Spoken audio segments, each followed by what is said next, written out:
Origen de la familia, la propiedad privada y el Estado. Prefacio a la primera edición de 1884. Friedrich Engels. Los capítulos siguientes vienen a ser, en cierto sentido, la ejecución de un testamento. Carlos Marx se disponía a exponer personalmente los resultados de las investigaciones de Morgan en relación con las conclusiones de su, hasta cierto punto puedo decir, nuestro análisis materialistas de la historia para esclarecer así y sólo así todo su alcance. En América, Morgan descubrió de nuevo y a su modo la teoría materialista de la historia descubierta por Marx 40 años antes, y guiándose de ella llegó a contraponer la barbarie y la civilización a los mismos resultados esenciales que Marx.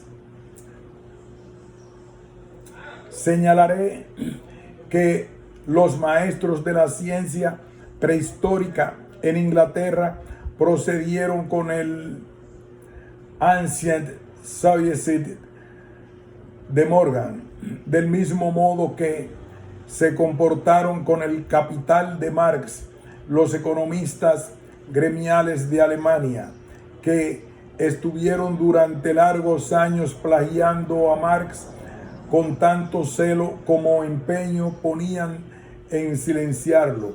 Mi trabajo solo medianamente puede reemplazar al que mi difunto amigo no logró escribir.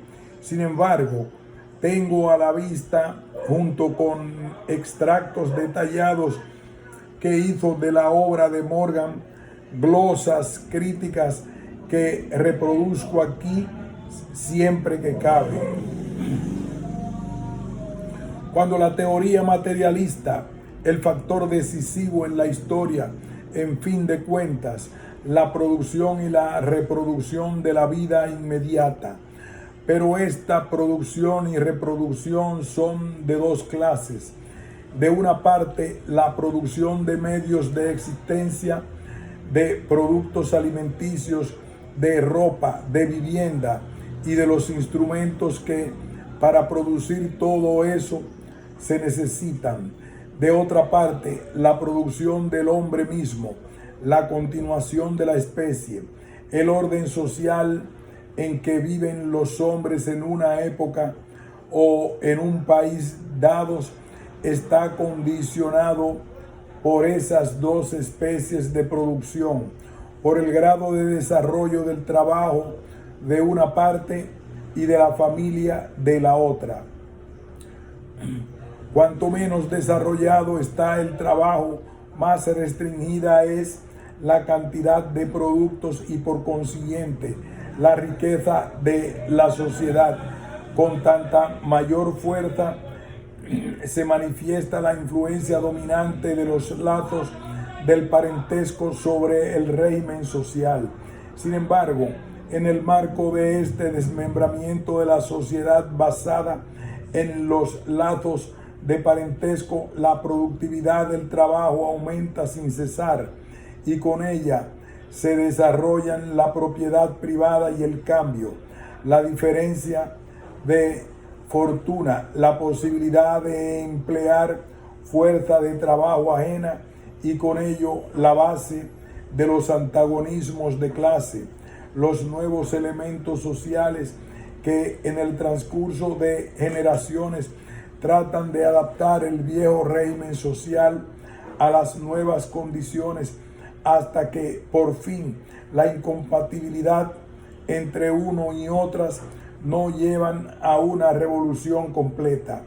La sociedad antigua, basada en las uniones gentilicias, salta al aire a consecuencia del choque de las clases sociales recién formadas, y su lugar lo ocupa una sociedad organizada en estado y unas unidades inferiores no son ya gentilicias, sino unidades territoriales. Se trata de una sociedad en la que el régimen familiar está completamente sometido a las relaciones de propiedad y en la que se desarrollan libremente las contradicciones de clase y la lucha de clases que constituyen el contenido de toda la historia escrita hasta nuestros días. El gran mérito de Morgan consiste en haber encontrado en las uniones gentilicias de los indios norteamericanos la clave para descifrar importantísimos enigmas no resueltos aún en la historia antigua de Grecia, Roma y Alemania. Su obra no ha sido trabajo de un día. Estuvo cerca de 40 años elaborando sus datos hasta que consiguió dominar por completo la materia. Y su esfuerzo no ha sido vano, pues su libro es uno de los pocos de nuestros días que hacen época. En lo que a continuación expongo, el lector distinguirá aún en términos generales fácilmente lo que pertenece a Morgan y lo que he agregado yo. En los capítulos históricos consagrados a Grecia y Roma, no me he limitado a reproducir la documentación de Morgan y he añadido todos los datos de que yo disponía. La parte que trata de los celtas y de los germanos es mía, esencialmente, pues los documentos de que Morgan disponía al respecto eran de segunda mano, y en cuanto a los germanos, aparte de lo que dice Tácito, únicamente conocía las pésimas falsificaciones liberales del señor Freeman. La argumentación económica he tenido que rehacerla por completo, pues si bien era suficiente para los fines que se proponía Morgan, no bastaba en absoluto para los que perseguía yo. Finalmente, de por sí, se desprende que respondo de todas las conclusiones hechas sin citar a Morgan.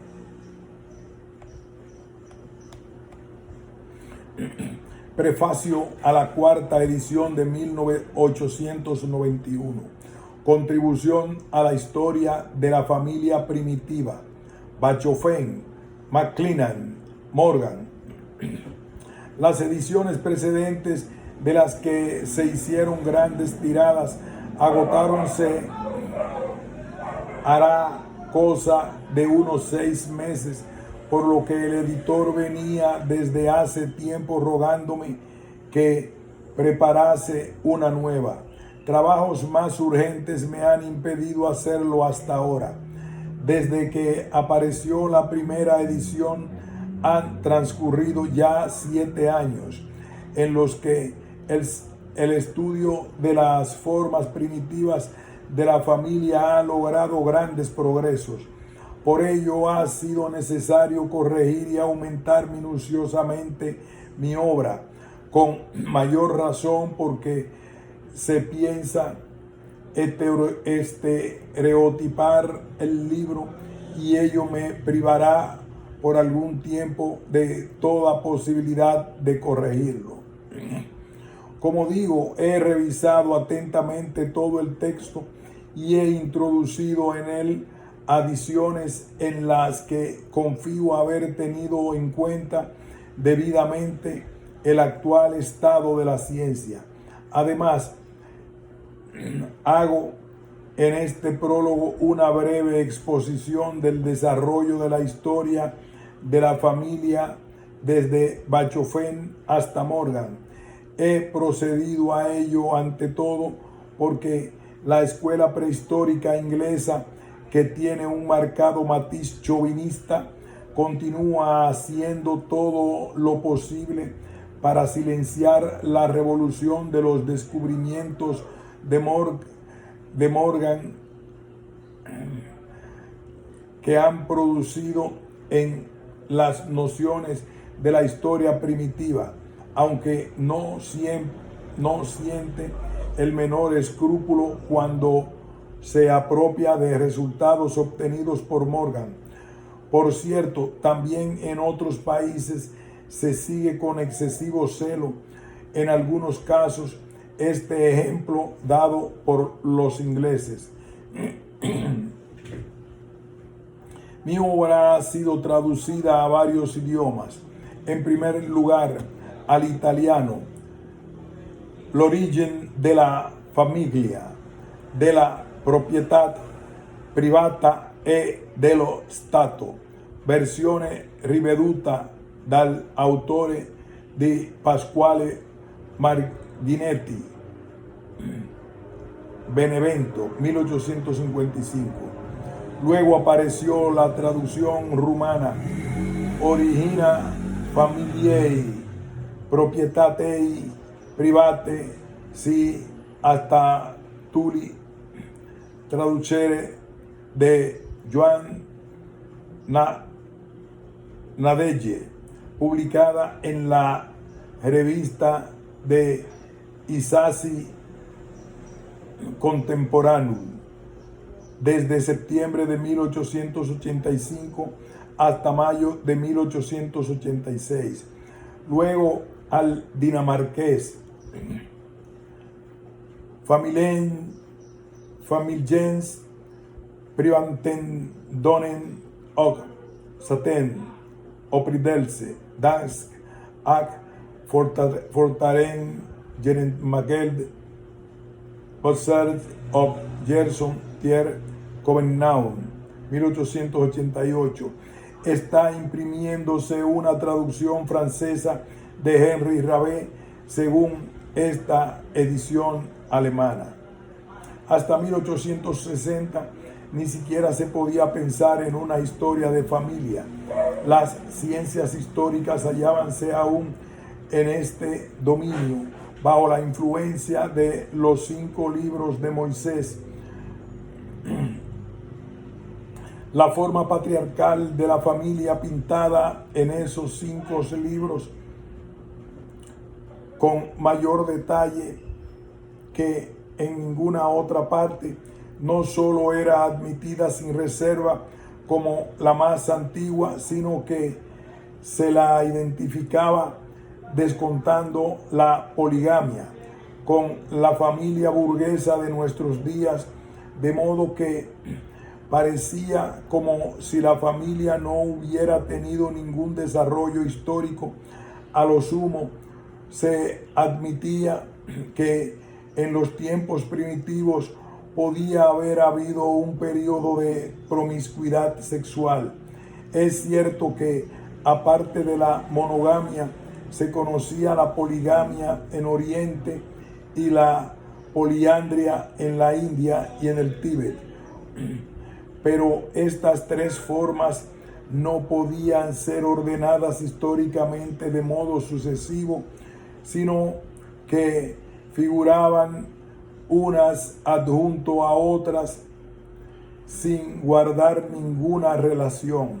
También es verdad que en algunos pueblos del mundo antiguo y entre algunas tribus salvajes aún existentes, la descendencia se cuenta por línea materna y no paterna, siendo aquella la única válida, y que en muchos pueblos contemporáneos se prohíbe el matrimonio dentro de determinados grupos más o menos grandes, por aquel entonces aún no estudiados de cerca, dándose este fenómeno en todas las partes del mundo. Estos hechos ciertamente eran conocidos y cada día se agregaban a ellos nuevos ejemplos, pero nadie sabía cómo abordarlos, e incluso en la obra de E.B. Taylor, Investigaciones de la Historia Primitiva de la Humanidad, etc., figuran como costumbres raras al lado de la prohibición vigente en algunas tribus salvajes de tocar la leña ardiendo con cualquier instrumento de hierro y otras futilezas religiosas semejantes. El estudio de la historia de la familia comienza en 1861 con el derecho materno de Bachofén. El autor formula allí las siguientes tesis. Primitivamente, los seres humanos vivieron en promiscuidad sexual, a la que Bachofén da impropiamente el nombre de heterismo. 2. Tales relaciones excluyen toda posibilidad de establecer con certeza la paternidad, por lo que la filiación solo podía contraerse por línea femenina, según el derecho materno. Esto se dio entre todos los pueblos antiguos. 3. A consecuencia de este hecho, las mujeres, como madres, como únicos progenitores conocidos de la joven generación, gozaban de un gran aprecio y respeto que llegaba, según Bachofén, hasta el dominio femenino absoluto, ginecocracia. 4.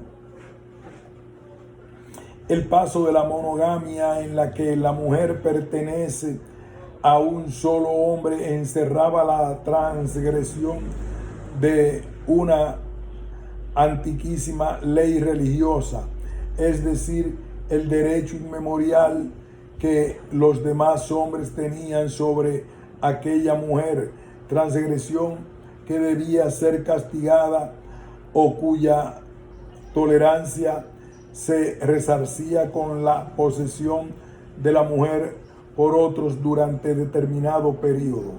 Bachofén halló las pruebas de estas tesis en numerosas citas de la literatura clásica antigua, reunidas por él con singular celo. El paso del heterismo a la monogamia y del derecho materno al paterno se produce, según Bachofén, concretamente entre los griegos, a consecuencia del desarrollo de las concepciones religiosas, a consecuencia de la introducción de nuevas divinidades que representan ideas nuevas en el grupo de los dioses tradicionales, encarnación de las viejas ideas. Poco a poco los viejos dioses van siendo relegados a segundo plano por los primeros. Así pues, según Bachofén, no fue el desarrollo de las condiciones reales de existencia de los hombres, sino el reflejo religioso de esas condiciones en el cerebro de ellos, lo que determinó los cambios históricos en la situación social recíproca del hombre y de la mujer. En correspondencia con esta idea, Bachofén interpreta la Orestiada de Esquilo como un cuadro dramático de la lucha entre el derecho materno agonizante y el derecho paterno, que nació y logró la victoria sobre el primero en la época de las epopeyas, llevada de su pasión por su amante Egisto. Clitemnestra mata a Agamenón, su marido, y al regresar de la guerra de Troya, pero Orestes, hijo de ella y de Agamenón, venga al padre quitándole la vida a su madre. Ello hace que se vea perseguido por las erinias, seres demoníacos que protegen el derecho materno, según el cual el matricidio es el más grave e imperdonable de los crímenes. Pero Apolo, que por mediación de su oráculo ha incitado a Orestes a matar a su madre, y Atenea, que interviene como juez, ambas divinidades se representan aquí el nuevo derecho paterno, defienden a Orestes. Atenea escucha a ambas partes. Todo el litigio está resumido en la discusión que sostienen Orestes y las Erinias. Orestes dice que Clitemnestra ha cometido un crimen doble por haber matado a su marido y padre de su hijo. ¿Por qué las Erinias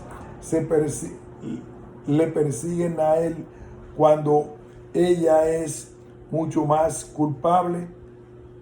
La respuesta es sorprendente. No estaba unida por los vínculos de la sangre al hombre a quien ha matado.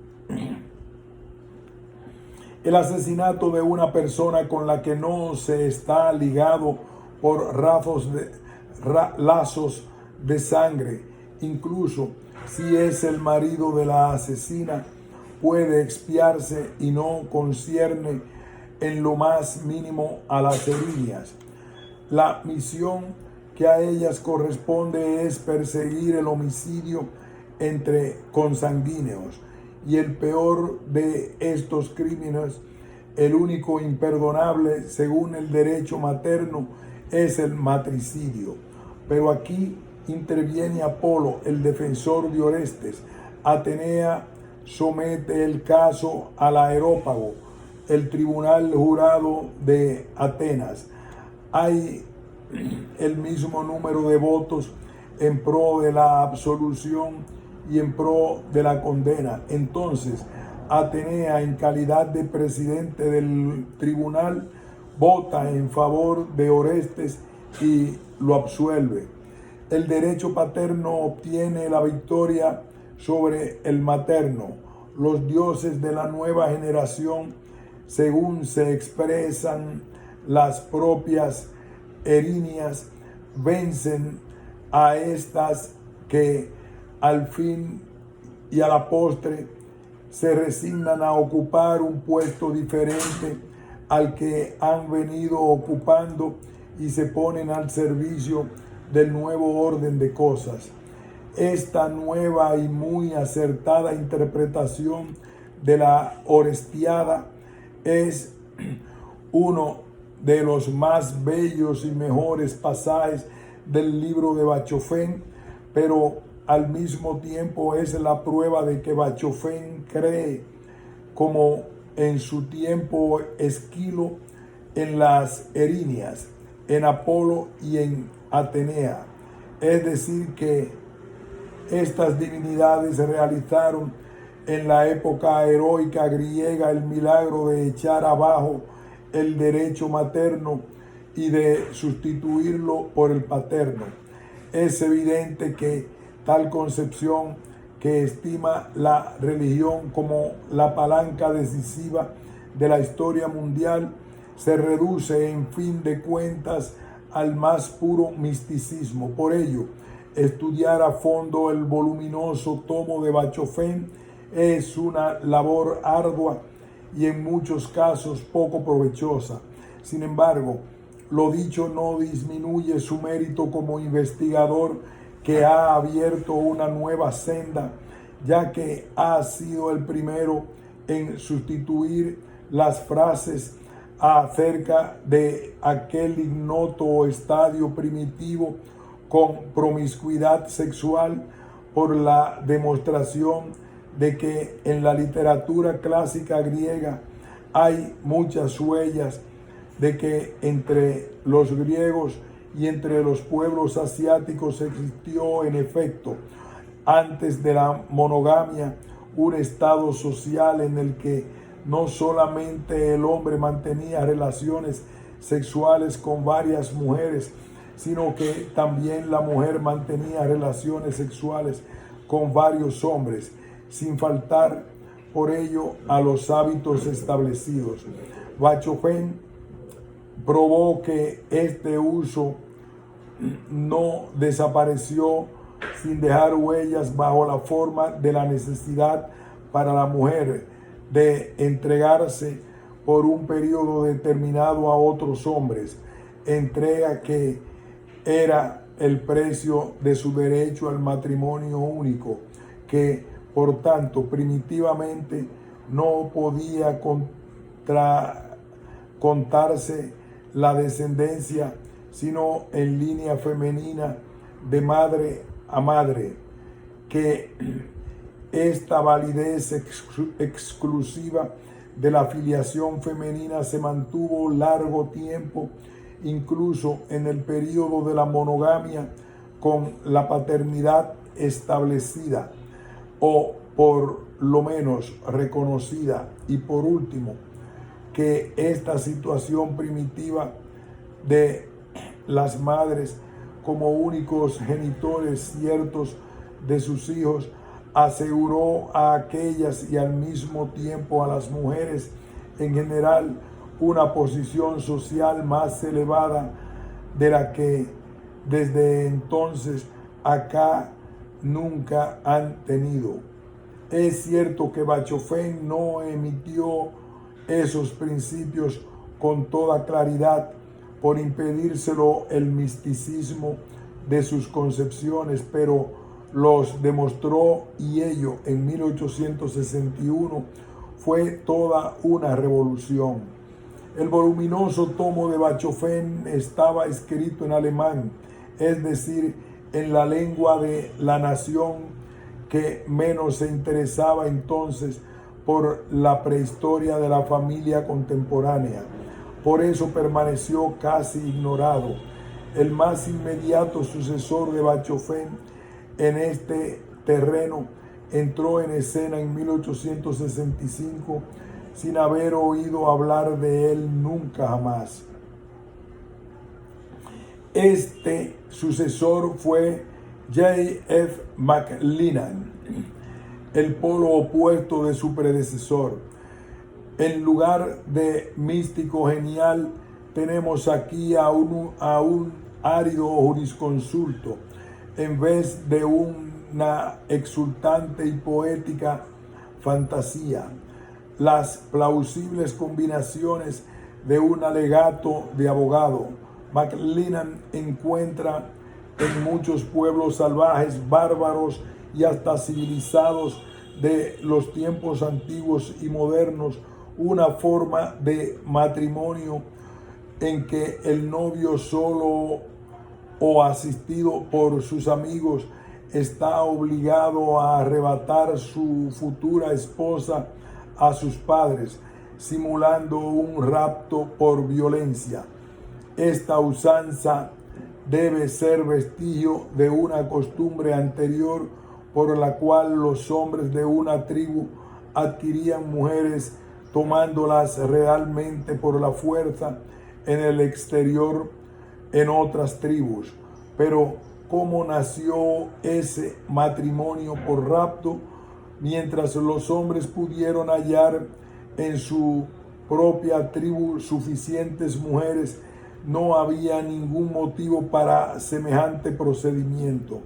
Por otra parte, con frecuencia no menor encontramos en pueblos no civilizados ciertos grupos que en 1865 aún solían identificarse con las tribus mismas, en el seno de las cuales estaba prohibido el matrimonio, viéndose obligados los hombres a buscar esposas y las mujeres esposos fuera del grupo. Mientras tanto, en otros pueblos existe una costumbre en virtud de la cual los hombres de cierto grupo vienen obligados a tomar mujeres solo en el seno de su mismo grupo. McLennan llama tribus exógamas a los primeros, endógamas a los segundos, y a renglón seguido y sin más circunloquios señala que existe una antítesis bien marcada entre las tribus exógamas y endógamas, y aun cuando sus propias investigaciones acerca de la exogamia le meten por los ojos el hecho de que esa antítesis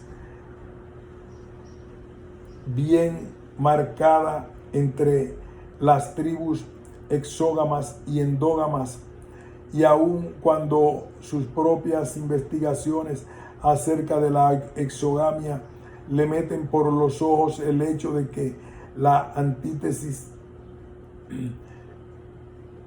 de que esa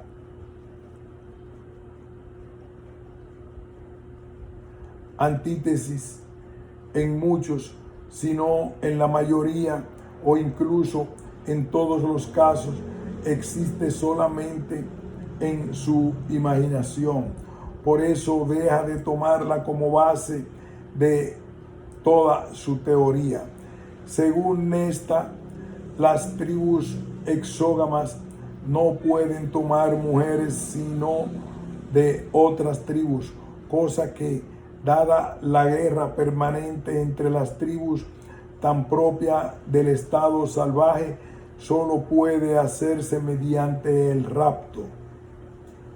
McLennan plantea más adelante de dónde proviene esa costumbre de la exogamia. A su parecer, nada tiene que ver con ella las ideas de la consanguinidad y del incesto, nacidas mucho más tarde. La causa de tal usanza pudiera ser la costumbre muy difundida entre los salvajes de matar a las niñas enseguida que nacen. De eso resultaría un excedente de hombres en cada tribu tomada por separado, siendo la inmediata consecuencia de ello que varios hombres tendrían en común una misma mujer, es decir, la poliandria. De aquí se desprende a su vez que se sabía quién era la madre del niño, pero no quién era su padre. Por ello, la ascendencia solo se contaba en línea materna y no paterna, derecho materno. Y otra consecuencia de la escasez de mujeres en el seno de la tribu, escasez atenuada pero no suprimida por la poliandria, era precisamente el rapto sistemático de mujeres de tribus extrañas. Desde el momento en que la exogamia y la poliandria proceden de una sola causa, del desequilibrio numérico entre los sexos, debemos considerar que entre todas las razas exogámicas ha existido primitivamente la poliandria, y es por esto que debemos tener por indiscutible que entre las razas exógamas y el primer sistema de parentesco era aquel que solo reconocía el vínculo de la sangre por el lado materno. McLennan, Studies in Ancient History, 1886. Estudios de Historia Antigua, 1886. Matrimonio Primitivo, página 124. El mérito de McLennan consiste en haber indicado la difusión general y la importancia de lo que él llama exogamia. En cuanto al hecho de la existencia de grupos exógamos, no lo ha descubierto y menos todavía lo ha comprendido, sin hablar de las noticias anteriores y sueltas de numerosos observadores, precisamente las fuentes donde ha bebido McLennan. Latham había descrito con mucha exactitud y precisión ese fenómeno entre los magares de la India y había dicho que estaba universalmente difundido y se encontraba en todas las partes del mundo. Este pasaje lo cita el propio McLennan. Además, también nuestro Morgan había observado y descrito perfectamente en 1847 en sus cartas acerca de los iroqueses, American Review, y en 1851 en La Liga de los Iroqueses, este mismo fenómeno, mientras que el ingenio triquiñuelista de McLennan ha introducido aquí una confusión mucho mayor que la aportada por la fantasía mística de Bachofén en el terreno del derecho materno. Otro mérito de McLennan consiste en haber reconocido como primario el orden de descendencia con arreglo al derecho materno, aunque también aquí se le adelantó Bachofén, según lo confiesa aquel más tarde. Pero tampoco aquí ve claras las cosas, pues habla sin cesar de parentesco en línea femenina solamente. Kinship through female only, empleando continuamente esta expresión exacta para un periodo anterior en el análisis de fases del desarrollo más tardías, en que, si bien es cierto que la filiación y el derecho de herencia siguen contándose exclusivamente según la línea materna, el parentesco por línea paterna está ya reconocido y fijado. Observamos aquí la estrechez de criterio del jurisconsulto, que se forja un término jurídico fijo y continúa aplicándolo sin modificarlo a circunstancias para las que es ya inservible. Parece ser que, a pesar de su verosimilitud, la teoría de McLennan parecióle a su autor no muy bien asentada. Por lo menos le llama la atención el hecho digno de ser notado. Por lo menos le llama la atención el hecho digno de ser notado de que la forma de rapto simulado de las mujeres se observe marcada y nítidamente entre los pueblos en que predomina el parentesco masculino, es decir, la descendencia en línea paterna. Más adelante dice: es muy extraño que, según las noticias que poseemos, el infanticidio no se practique por sistema allí donde coexisten la exogamia y la más antigua forma de parentesco. Estos dos hechos rebaten directamente su manera de explicar las cosas, y McLennan no puede oponerse sino nuevas hipótesis más embrolladas aún. Sin embargo, su teoría fue acogida en Inglaterra con gran aprobación y simpatía. McLennan fue considerado aquí por todo el mundo como el fundador de la historia de la familia y como la primera autoridad en la materia. Su antítesis entre las tribus exógamas y endógamas continuó siendo, a pesar de ciertas excepciones y modificaciones comprobadas, la base reconocida de las opiniones dominantes, y se trocó en las anteojeras que impedían ver libremente el terreno explorado, y por consiguiente todo progreso decisivo ante la exageración de los méritos de McLennan, hoy costumbre en Inglaterra, y siguiendo a esta fuera de ella. Debemos señalar que su antítesis de tribus exógamas y endógamas, basada en la más pura confusión, ha causado más daño que servicios ha prestado con sus investigaciones.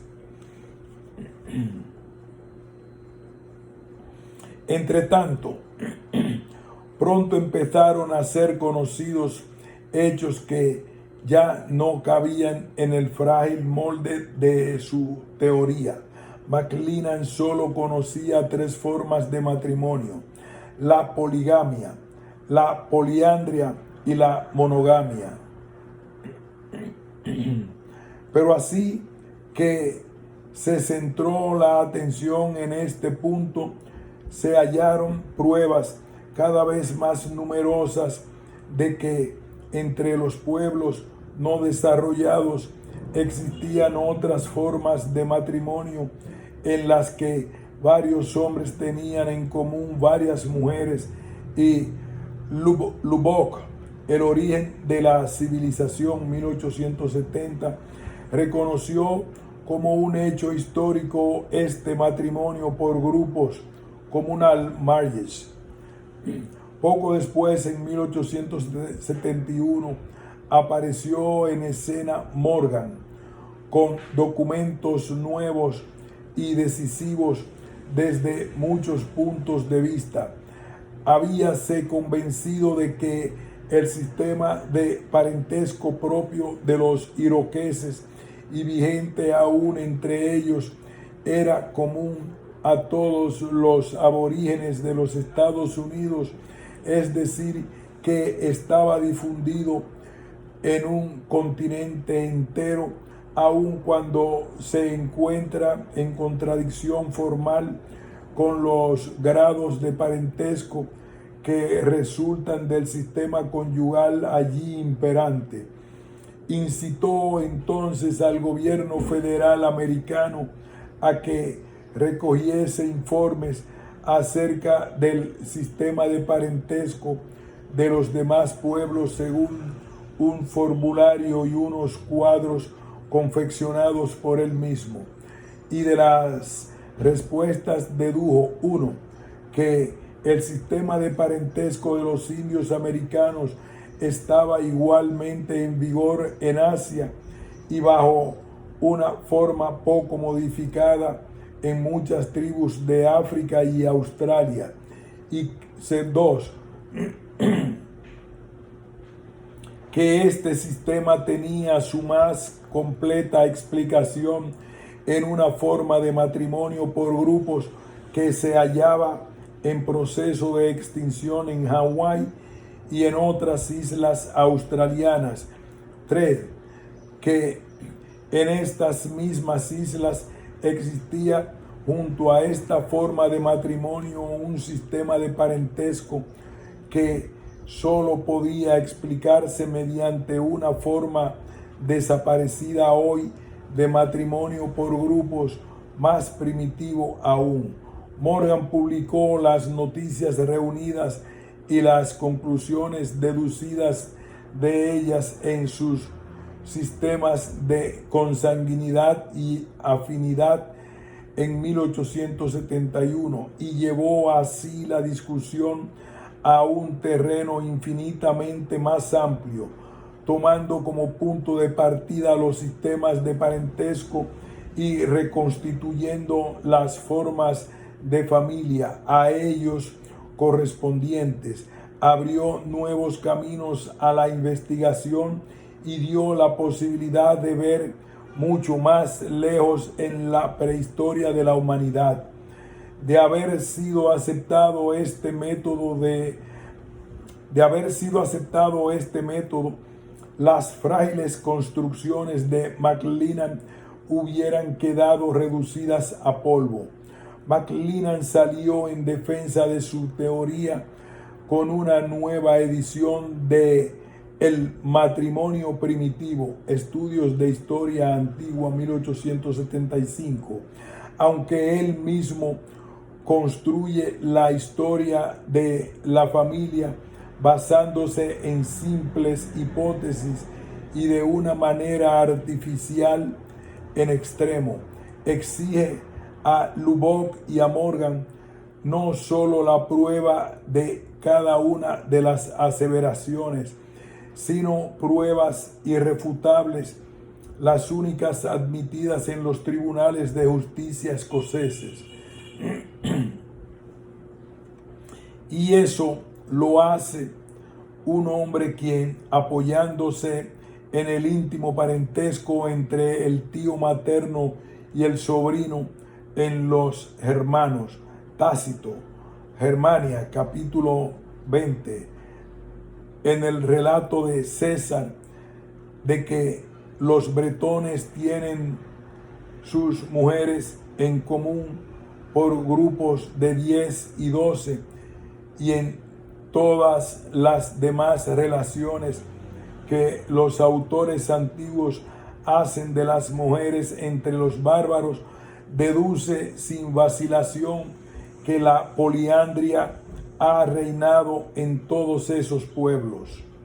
Parece que se está oyendo a un fiscal que se toma entera libertad para amañar sus conclusiones y exige en cambio al defensor la prueba más formal y más jurídicamente valedera de cada palabra que éste pronuncie.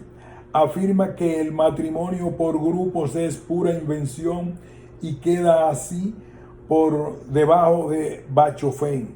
Según él, los sistemas de parentesco de Morgan no son sino simplemente fórmulas de cortesía social, mostradas por el hecho de que al dirigir los indios la palabra hasta un extranjero, a un blanco lo tratan de hermano o de padre. Esto es lo mismo que si se quisiera asegurar que las palabras padre, madre, hermano y hermana son puras fórmulas de apóstrofe sin significación, porque a los sacerdotes y a las abadesas católicas se los saluda igualmente con los nombres de padre y madre, y porque los frailes y las monjas, lo mismo que los masones y los miembros de los sindicatos ingleses, se tratan entre sí de hermanos y hermanas en sus reuniones solemnes.